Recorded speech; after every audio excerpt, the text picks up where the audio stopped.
తెలంగాణలో భారతీయ జనతా పార్టీ 17 స్థానాల్ని ప్రకటించేసినట్టయింది. ఇంకా Congress party, BJP, BRS ఏమో ఒక సీటు ప్రకటించాలి, కాంగ్రెస్ ఏదో ఒకటి గ్యాప్ ఉన్నట్టుంది.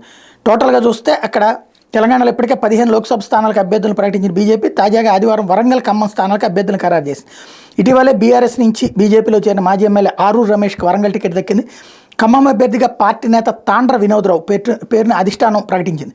లోక్సభ అభ్యర్థులు ముందే ప్రకటించడం ద్వారా బీజేపీ ముందస్తు వ్యూహంతోనే వ్యవహరించింది. అసలు పాయింట్ ఏంటంటే ఇక్కడ జలగంని తీసుకొచ్చారు, ఇది కిషన్ రెడ్డి.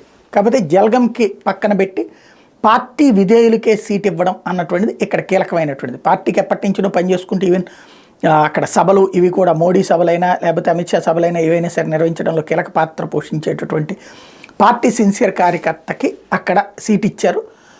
గెలిచినా ఓడినా అక్కడ గెలుపు అవకాశాలు తక్కువగానే ఉంటాయి, కానీ ఓ ప్రయత్నమే కాబట్టి పార్టీ వాళ్ళకి అక్కడన్నా ఇవ్వకపోతే ఎట్లా అన్నటువంటి రూట్లో ఇచ్చుకొచ్చారు.